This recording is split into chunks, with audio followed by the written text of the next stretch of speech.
د اچین ولسوالۍ د شړل بازار سیمه چې د څو کلونو راهیسې د داعش تر ولکې لاندې وه، اوس افغان ځواکونو دلته ګڼې سیمې د داعش له حضور څخه پاکې کړي او خلک خپلو کورونو ته راستانه شوي. دلته د شړل بازار کې د خلکو ژوند عادي حالت ته راغلی. 2 کاله شي چې په دې ځای کې نه کرکټ و نه کوم کلینیک و نه مکتب و یو شی هم نه و. دغه پیره دغه عملیات چې دي ډېر ښه په پرمختګ روان دي، خو کوشش په دی چې موږ ته دایمي پوستې جوړې کړه، دا نه چې تش په نوم یو بیا خلاص شي. 2.5 کاله وشو چې دا بازار ګډوډ شوی دی، ولس او وران شوی دی. زموږ دولت هم دا ده چې دا زموږ وطن و، دا ساحه ټوله د خیر سره جوړه شي. زموږ کډیم راغلي دي او هر څه راغلي دي. اوس دغه ولس ډېر خوشحاله دی، دغه ماشومان وګورئ دا ټول خوشحاله دي. موږ غواړو چې دلته موږ له دایمي پوستې جوړې شي، موږ نه د حکومت شاته لاړ نه شي او موږ نه د ولس او د دره آباده کاندي. دلته د خلکو کورونه د جګړې له امله په کنډوالو بدل شوي او داسې ویل کېږي چې په دغه سیمو کې داعش جنګالیو مورچې جوړې کړې وې. سیمه کې داعش ډلې خلکو ته د خلافت اسلامي له ادرسه هویت پاڼې هم ویشلي، خو اوس په دغه سیمه کې د خلکو ژوند په عادي ډول پر مخ ځي.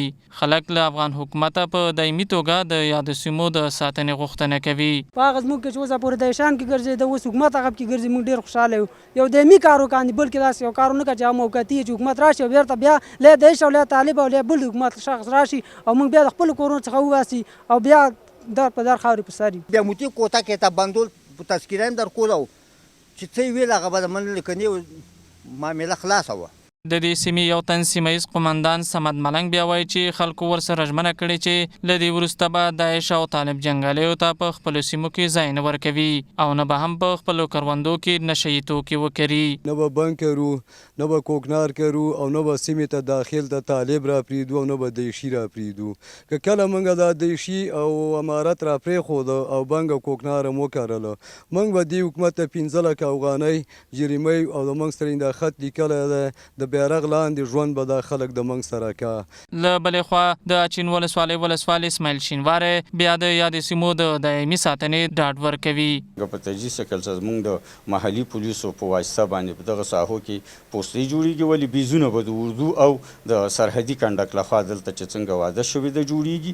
عوام لسه به هم په دې هکله همکاري کېږي. که څه هم افغان حکومت وایي د اچین په هغو سیمو کې چې د داعش د شتونه پاکې شوي دي، د خلکو د دایمي امنیت لپاره به امنیتي پوستې او بیزونه ځای پر ځای کړي. خو دا چې افغان حکومت به څومره وتوانېږي چې په اچین کې دایمي امنیت تامین کړي، دا هغه پوښتنې دي چې وخت به یې ځوابوي. حبیب الله لوران، انعکاس رادیو تلویزیون، د اچین ولسوالي.